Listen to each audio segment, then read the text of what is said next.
morning, guys. We're getting ready to record another live podcast talking about all of the good stuff about intuition and all that jazz, but I just want to make sure we're mic'd up and ready to go. So if you are here with me, do me a favor, you know the deal, drop a hashtag I'm here or hey coach, and I'll see you at the end. And I would love to hear your feedback on this topic. Good morning, Chris. And I'm going to hit the record button. Won't see the comments to the end, so just bear with me, guys. I got a lot to cover in very little time. So I'm going to hit the record button and off we go. Yo. Okay, all right, 3, 2, hold on. Can I even, because I'll be so mad. This is why I quit using my mic, because the jump wasn't even mic'd up. Okay, we're good. All right, 3, 2, and why is it not? What's up, and welcome back to another episode of The Boss Life with Bonds. I'm your host, Siobhan Bond, or Siobhan the Sage, which is the energy that I'm literally moving into because it just feels so right and it feels so aligned. And today I'm going to touch on a topic that just keeps coming up, which is how can you trust your intuition? What does it look like? What does it feel like? How do you know you're crazy? And lately I've been experiencing it on my own, and I'm like, duh, Bonnie, you have to share this. How could you forget? But before we jump into that, I've got a couple of announcements coming up. If you have been paying attention to my social media at all, it looks unreal. Like, so much stuff is happening, and I'm sure you guys are either exhausted with all the stuff happening or whatever. Yes, we're owning it, Chris.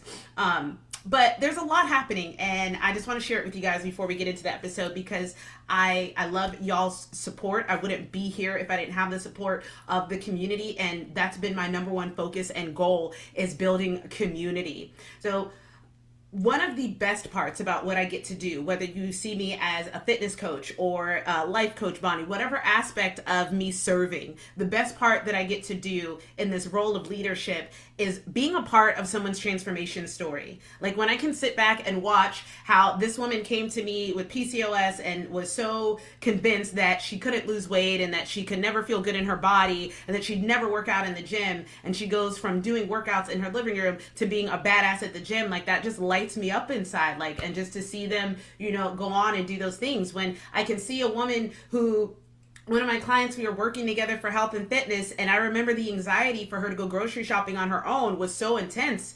I told her, buy some shrimp, because shrimp is a good choice for, high protein and no fat. And she came back and was like, Bonnie, I can do it. There was like cooked shrimp, there was raw shrimp, there was jumbo, there was medium, there was shell on, there was shell off, and there were so many options, I didn't want to mess it up. And I was like, what? And that same woman, within 3 months of working with each other, she had gotten back to her pre-baby body. She had launched a freaking business and is now like running her business from home, has employees. The same woman who 3 months, prior to that, was stressing about what shrimp to buy. So for me, like, that's one of the biggest perks of what I do, is being able to watch that transformation. And for any of us, being a part of someone's story gives you a level of just fulfillment that you can't really find in any other place in life. And so with that said, I want to thank all of you that have been voting for me to get on the cover of that magazine. I've been so focused on that just because I really want my message, and not me, but I want the message that I'm trying to get to so many more ears to get there. And that's what that would mean to me for that magazine cover. So I want to thank you for playing a role and being a part of my story, trying to get on there, whether I do or don't. Thank you for taking the time to do that. Tonight is the last night to vote to keep me in the finalist, and I think they're cutting it to the top 3. I haven't seen it anywhere. It just says the finalists, and I'm number 4. So if you haven't already, I'm going to drop this in the show notes if you're listening. I will drop links in the captions, but if you're on Instagram, guys, or Facebook, just go to my homepage and click the bio or click the website link, and that will have the link to where you can vote. But yeah, the last night for finalists is tonight, and that is a free way that you can support and be a part of this journey. The other way that you can support and be a part of this journey is one that I've shied away from because I've been asking for so much. Vote for me, blah, blah, blah, blah, blah. But the real big ask is that next week, Monday, I will hopefully be filming to be on a reality TV show. And there's a pretty hefty balance that I have to have covered before I get on that flight and step foot on that filming. And I've touched on it. I put the link places and just kind of was really, modest about it. But real shit, guys, like I would love if you could help be a part of my story in that aspect, because donating and helping me get there, like that's the game changer. The magazine cover would be awesome. It would be awesome. But being on TV, being on a reality show that's going to be on Apple TV, which has a platform of, I think it was 39 million followers. Guys, that is like a once in a lifetime opportunity that not a lot of people get to have, and I'm not taking it lightly. So if you would like to be a part of that story, that is something that would, if you want to DM me and find out ways that you can donate. I also have a GoFundMe link that's in the website link as well, so you can donate there. Like I said, we've got a pretty far ways to go, and I'm supposed to leave Monday, so that would just completely bless my whole life. And again, you'd be playing a big role in this story, in the building of the empire of mind and body, which is seeking to be the #1 personal development platform for women. So that's that. DM me if you have any questions on that. The next thing I wanted to remind you guys of is that retreat is like on live and popping October 20th. So far, we've already had 3 women sign up and pay in full. About 2 women put their deposits down when we were running that special. So if you have not signed up for the retreat yet, if you haven't dropped a deposit yet, the first deposit is going to be due July 2nd, right? So you've got a little less than a month to get that first deposit in. Go ahead and do that so that you can get your flights booked already and not have to worry about that.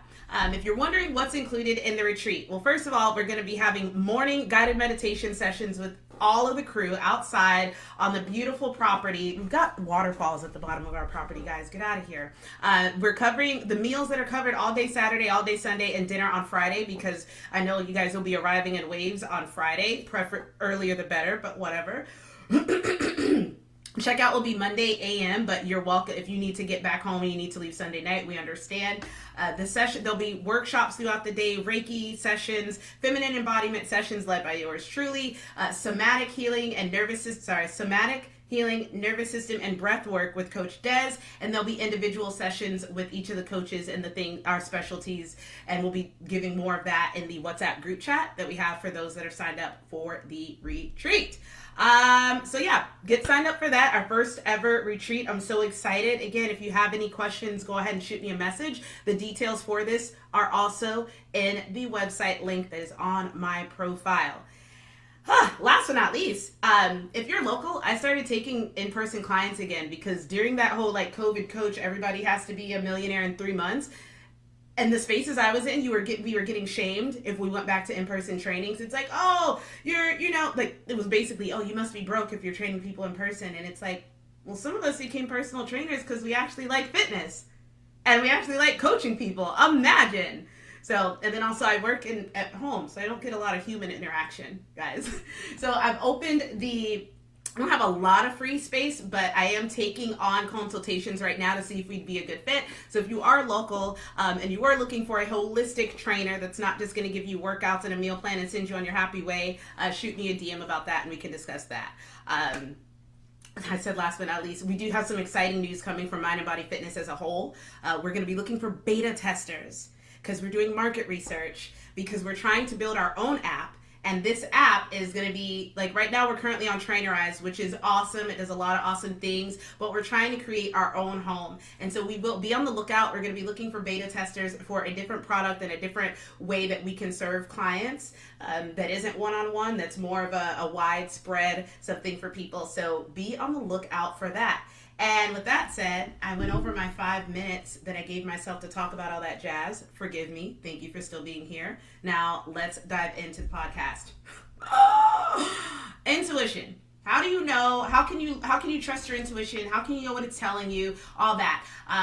I've talked a lot about how you will want to be connected with your body in order to interpret your intuition. There's no way around that. Your intuition speaks through your body. It is not a cognitive knowing. Again, I said on the last episode that knowledge, right, is for the mind and experience is for the body. And when you look at it through that lens, intuition is an experience. I felt, I had an inner knowing that wasn't just in here. It was like a full body fuck yes or full body fuck no, which is one way to use your intuition. So we'll start there. The full body fuck yes or the full body fuck no. And that's something that I got introduced to early on in from some of my coaches that were teaching me, like, hey, how do you know where to put boundaries at in your life? How do you know what's good, what's too much, when to stop, yada, yada, yada. And if it is it's either a full body yes or a full body no. Anything in between is something that that's your answer. And I struggled with that for so much because I was like, well, what about maybe? What about this? And what that showed me is that I wasn't able to fully stand in my power and stand in my decisions that I make, because whenever there was a maybe or a hesitancy, it was always because I was thinking too heavily on what someone else's response to my decision would be. Not how is this going to make me feel? How is this going to benefit me? Like, that was in the back of my head, but the majority of the time it was, well, if I do that, what will so-and-so think? And if I do that, how will so-and-so be affected? What will they be hurt? Will they love me any less? And even though we don't want to admit that that's the way we make a lot of decisions, it is. If you can't make a decision from a full body fuck yes or a full body fuck no, it's because you're too worried about somebody else, right? That's one reason why. But I liked that. That's what my coaches taught me. But I came up with my own solution for how to make decisions, how to set boundaries, and how to truly listen to my intuition. And this will be really great for anyone that maybe hasn't really done a lot of physical work. Like, maybe you don't exercise, or maybe you don't listen to your hunger and fullness cues yet. Like, anyone that hasn't really gotten to know their body, and that requires slowing down, that requires intention, that requires setting the intention to connect with your body and listen to it. And so if you haven't done that, in a lot of cases, you're relying on logical, rational numbers, everything in the 3D, right? Like, you have to see it to believe it, which means you may struggle with having faith in certain situations, because intuition is also an extension of your faith. Faith that your body is wise enough to speak to you. Faith that the divine, faith that source energy, faith that universe, faith that God is able to communicate to you and it be felt and it be known. And if you struggle with those two things, before you worry about anything else, I want you to start there. I want you to start with developing a solid relationship with whatever you relate to as your power source, and that you can trust yourself to interpret that wisdom. And the easiest way that I found is to start with taking care of your physical health. Because the more that you listen to your body, it's not just about you having this vessel and take care of it. Like, yes, please take care of the vessel. But it's also a channel in which you can interpret messages that aren't written on paper, that aren't stats, that aren't facts. And it sounds like woo-woo craziness, but you know you're more than a body. You know that you're more than a body, and you know that you are more than a mind. You know that you have a soul. So if you can believe that you have a soul, then I need you to understand, and I need you to believe that you can receive messages, you can receive wisdom, and you can receive, the cues that let you know what your intuition is. So thank you. Intention is an extension of your faith. I'm going to put that I'm going to make that a something. Intuition is an extension of your faith. Intuition is an extension of your faith. Okay, so my little foolproof system for interpreting intuition is this. Pay attention to where you have internal resistance. And I used this phrase the other day with one of my guy friends, and I remember him messaging back. He's like, what do you mean by resistance? And I sat there and I wondered whether I gave a lack of context, or whether this is not something that the divine masculine has to deal with, right? Men are very decisive. Because they make a lot of decisions from logic, from rationality, from like stata and dats, and just very clear cut, this is the fact, so this is the decision I'll make. Not every man is like that, but most masculine energies, that's how they operate. And so hearing me say I've got internal resistance may have sounded like she's indecisive. And that's not something that a lot of the divine masculine, the awakened divine masculine, the empowered divine masculine energies, they don't usually struggle with making decisions because they are so confident, which is another facet of divine masculinity, healthy masculinity, because we hear so much about toxic. Healthy masculinity or balanced masculinity is decisive and it is confident. So when I said that I had internal resistance, I realized that it was a lack of context because it was something that was foreign to him. And I was like, dope. So that's what brought up this this thing that I teach my clients and that I put in the Boss Life Blueprint course, and it is something that I use as my North Star. So here it is. When you have internal resistance to things, let's say you want to work out, but you still can't, like, you really want to work out, but you struggle to get out of the car at the gym, or you struggle to get the gym clothes on, whatever. Or let's say what are some things that people struggle with? With business. Like, I really, really, really wanted to be good at running a business in 2021, but I was terrified to look at my bank account and look at my numbers. One, because when I was a server, I can remember, I didn't know I had ADHD back then. I didn't know a lot of things. I didn't know a lot. And so I can remember when someone would give me cash and they wanted me to count back change, because I was so insecure in my ability to do math from childhood, right? And because I was so nervous and anxious, I got lots of tables and I got this person waiting for me, I would get so nervous when it was time to count money, and I would fuck up. Or I can remember a time when I worked at this restaurant called Shell Seafood, and the manager used to always tell me the wrong amount that I was supposed to pay out at the end of the night for tip out, and he would pocket some of the money. And I wasn't confident enough to stand up for myself and say anything.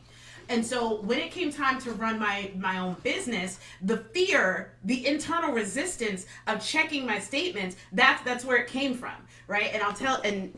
And so that's what internal resistance looks like. I just kind of walked you through the back end of where it would come from. And so I did that so that you could do the same thing with yourself. When you're noticing internal resistance, I want you to walk backwards and see where this behavior originated from and where it started from, right? Another example of internal resistance, let's say, I'm going to keep using business and fitness because this is what I know.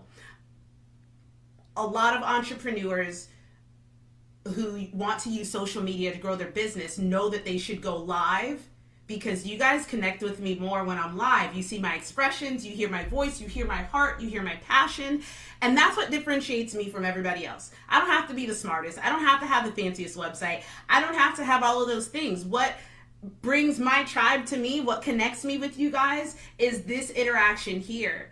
And there are a lot of entrepreneurs who have this internal resistance to going live and doing the stuff that they know they need to do for their business. So that's, I think, for now, if you're here live, can I get a thumbs up if everybody understands the concept of internal resistance? You might call it self-sabotage. You might call it, I'm slacking. But literally what it is an internal resistance. Some people might call it cognitive dissonance. Like, I know I want to do this, but this is what I'm doing. Paul talked about it in the Bible. Like, what I want to do, I don't do. And what I don't want to do, I do. That's it. I do. I'm 5. Okay, so that's internal resistance. My theory is that it comes from one or two places.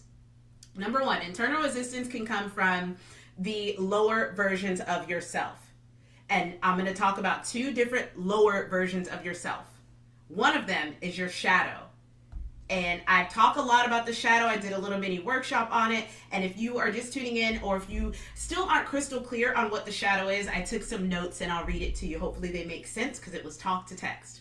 Okay, the shadow is the aspect of ourselves that self-sabotages. The shadow is the aspect of ourselves that destroys our relationships and keeps us from showing up fully with all of the parts that we are. We try to hide them, we try to deny them, and we resist looking for this aspect of ourselves because we're afraid. We're afraid that we might find someone that we can't face, someone that we can't live with. And some of us are so disconnected from this side of ourselves that we can only see it by reflection, right? We can only see it when we see it in somebody else, which is why we project. You can only see this version of your shadow because we fight so hard to suppress it that it is only visible when it is reflected, which is why you project it onto other people. Now I'm turning into Pastor Bonds. Great, Bonnie. All right. So we project our own insecurities onto each other. And that is why, ladies, especially my religious ladies, when you see a woman dressing a certain way, or when you see me in a thong hanging from a tree, you want to judge me because you cannot embrace that version of your own shadow that wants to be free like that as well. That's what that is, okay? So when we're judging other people, it's generally because they are exhibiting a character trait of something that we wish we had, or something that we can't claim within ourselves. So that's why we're so harsh about people. I promise you, sit down and look at some of your pet peeves, and then sit down and think about your childhood and connect why that became a pet peeve, and you'll be like, oh, fuckity fuck. But the beautiful part about the shadow is that it's also the magic key. It's the secret agent of change that can affect it can affect you on such a deep level, and it's what so many people are missing in their transformations and in their journeys. And it's why we keep coming back to the same stuff. Why no matter how much money I was making in my business, I kept having issues, because there is a piece of me that still was so nervous to deal with money that I couldn't face it in my own business. So no matter how much money I make, it would still I would fuck it up, because I was not embracing that aspect of my shadow, that lower version of me that just didn't think she was any good at money, right? Okay.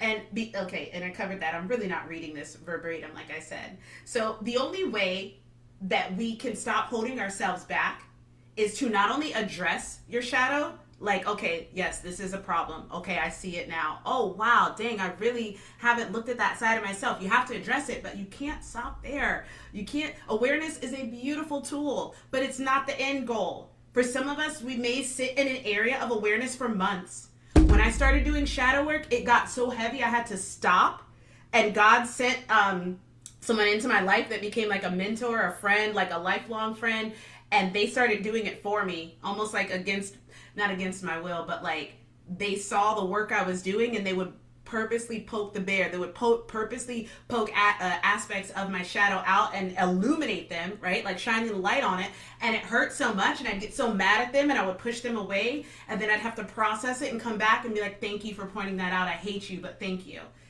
That's why I love coaching, because that's why I'm so angry with the coaching space, because doing work like that with people is not something that I can package up in a one size fits all box. Some people may need a week when they're doing shadow work to be like, oh snap, oh wow, didn't see that, okay, cool. And some people may need months to be like, holy crap, what?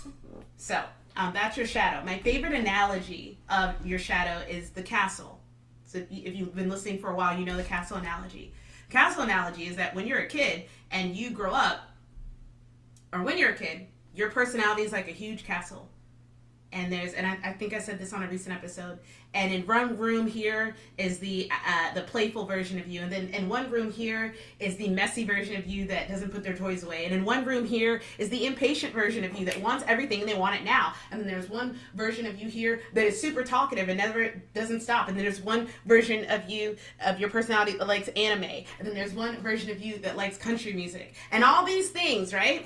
And what happens is as you grow up, people come into your castle, family, teachers, friends, and they look around and they make comments. Oh my God, that's so messy. Close that door. Don't let anybody see that. You're too much. You talk too much. Bonnie, stop talking so much. So you close that door. You stop speaking up for things because people told you were too much. And as we continue to get older and we continue to invite more and more people into our castle, before you know it, when you're an adult, you look up and what was once a castle is now like a one-bedroom fixer-upper duplex or double wide. Because we have closed off so many aspects of ourselves. We can't see them. We can't relate with them. We're cut off from them. They were deemed as bad. When in reality, these aspects of yourself, this is you. This is all of you. You don't get to just embrace the good. Just like when you marry someone, you don't just accept they're good. You accept the good and the bad. But when it comes to ourselves, we only want to accept the good. And that is so toxic on so many levels. And this is why we continue to come back to the same issues and self-sabotage. Because we are not embracing all of ourselves. So when I say that internal resistance comes from one or two places, one of them is your lower self, the shadow. That's what I'm talking about.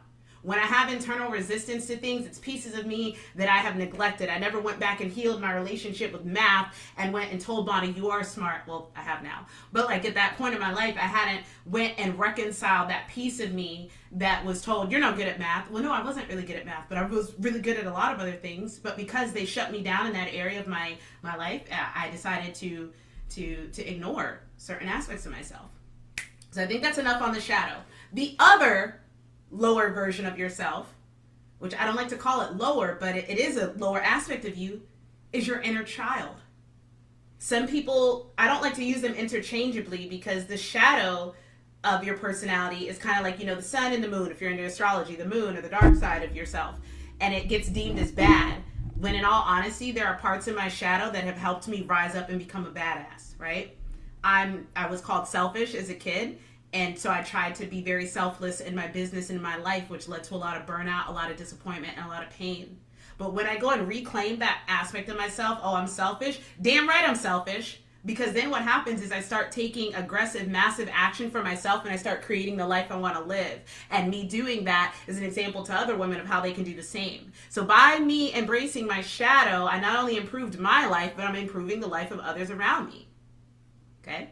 Now, with the inner child, this is the version of us that exactly what it sounds like. That piece of you that is still scared, that is still wounded, and needs to know that everything is going to be okay. If you have trouble, if you've never done inner child work, a very introductory level or exercise for you could be to notice how you behave when you are angry, when you're sad, or when you don't get your own way. If you tend to become irrational when you're any of those things, then I want you to think about what age were you when this sort of behavior showed up. Because I used to throw temper tantrums all the time. And so when you can start looking at your behaviors when you don't get your way, that's a really good indicator. Or when you have negative feelings, that's when your inner child will show up the most. Pay attention to how you respond when things don't go your way, and that will help shine a light on what your inner child needs. A good example would be like, I've been talking a lot about females needing to feel safe and supported. And so my desire to feel safe and supported is because little Bonnie did not feel safe and supported. So by me joining clubs like Toastmasters, or being a part of Wealthy Sis Network, or seeking out people who can make me feel safe and supported, I'm actually doing a process that we call reparenting. I'm going back and providing little me what she didn't get. And it is extremely therapeutic. And so many people are out here pretending like, well, that was when I was a kid, or that was when I was a teenager, and it doesn't matter. It does. Because everything that you experience, your subconscious processes, and it stores it as a belief for later. So if you've got some dark shadows in there, like maybe your mom called you an idiot, so now you have this disdain, like you have to feel perfect all the time, and you're really hypercritical of other people who aren't, boo-boo, you get to work on that, because it's affecting your adulthood. It's making you irritable for people that make mistakes, because as a child, you grew up with people that got irritable with you when you made mistakes.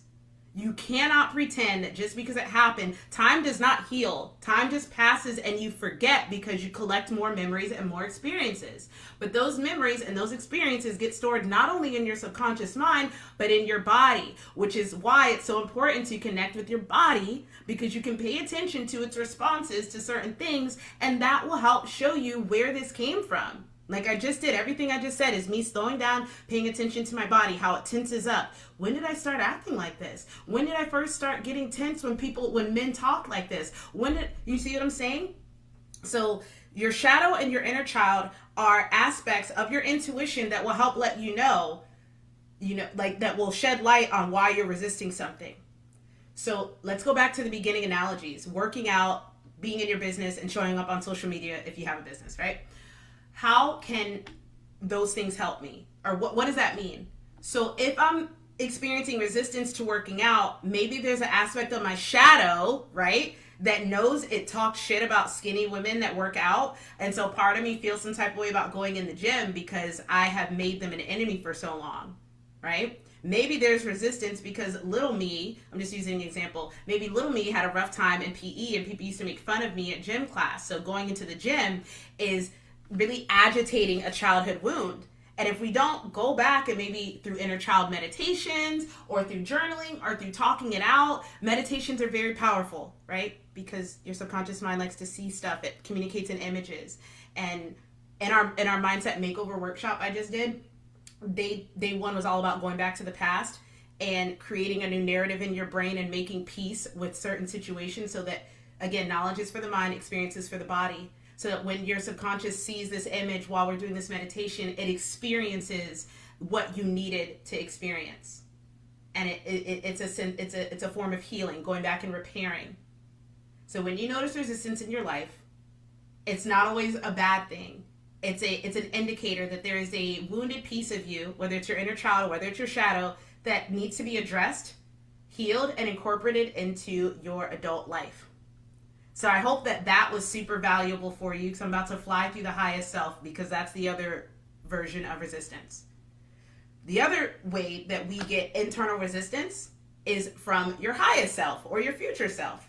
So first we have the lowest self. It's like, no, I'm not ready to make change. No, this seems scary. No, they're not going to love me. No, they're not going to accept me. There's one version of you that is holding you back, and that's that narrative. Sit with your inner child. Talk to your shadow. The other version of you is your highest self, and this is my favorite form of resistance, and this is the whole reason why I made today's episode, because there was a resistance and I wasn't doing certain things in my life, and I've been beating myself up like, why won't you do that? Why won't you just start doing this? You said you wanted to do this, Bonnie. Like, what the fuck? Like, I was getting so mad, and then I thought about it. I was like, whoa, whoa, whoa, whoa, whoa. What do you tell people? What do you tell people? Drink your own tea. What do you tell people?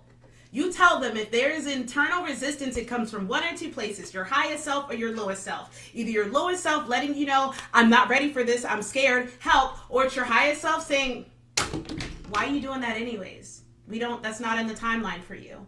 That's not how you get to me. Don't do that shit. I don't have to spend too much time on this one, because that's literally all it is. Whenever I have resistance to something and I'm like, is this my inner child? Nah, she cool, she chilling. She's like, I want to do this. This looks great. Look. Is this my shadow? Shadow's chilling, like smoking a cigarette in the corner, like, girl, do what you do. My higher self, on the other hand, is like, don't do it, sis. Don't do it. That's not how you get to me. Like, that's what happens. And I sat and I was like, maybe the reason why I'm so stressed trying to push this in my business is because I'm not supposed to be focused on this right now. That is a game changer. And I think someone who's listening needed to hear that.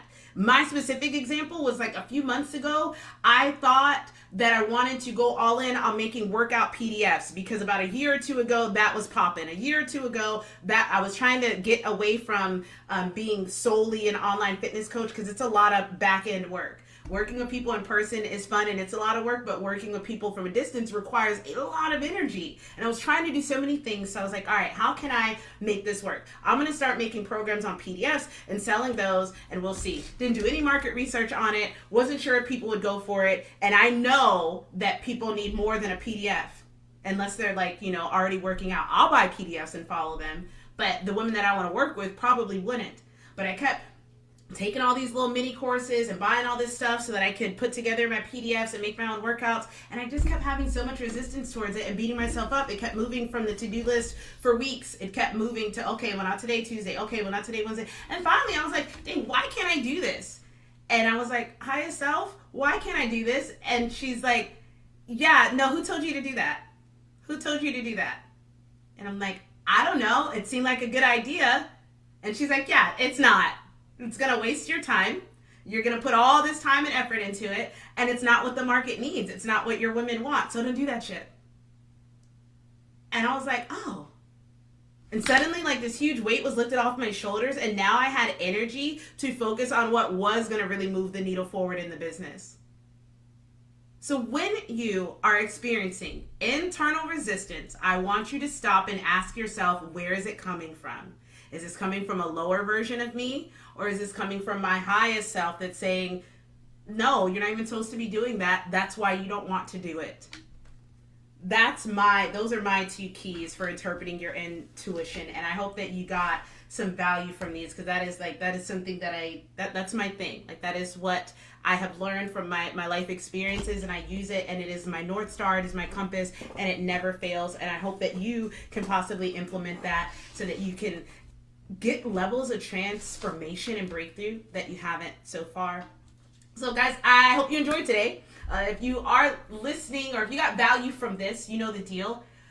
Leave me a review, share it with someone that would get value from this. If you post it to your social media profiles, stories, go ahead and tag me in it at Siobhan Bonds. Why did I say my own name wrong? At Siobhan Bonds, because it's spelled with a B. And I would just really love to hear your feedback on this. If you're listening to this and you're like, wow, this opened a whole new can of worms for me, and I didn't even understand levels about myself, like, wow, you know, I need more clarity on this. You can book a clarity call. You can book a breakthrough coaching call with me, and all of those links are in bio. I wanted to make it so that I was more accessible, and that, you know, you don't have to commit to the 6 months of it. I want you to see what it's like to have a call and have me walk you through some of these things and shine a light on those blind spots. And so if that's something that you need, especially if this awakens you in a way, go ahead and check out the link in my profile. Go to click a breakthrough call and let's talk. Let's figure out what's going on, okay? Aside from that, guys, thank you so much for tuning in to The Boss Life with Bonds. I can't wait to hop back on and keep talking about intuition. Thank you guys for your support. Love you guys to the moon and back. Till next time, peace. All right. Hopefully the audio on this one is better, because the last podcast I did live on Instagram sounds like straight trash. Like the audio, I'm yelling. It's so bad. I hate everything.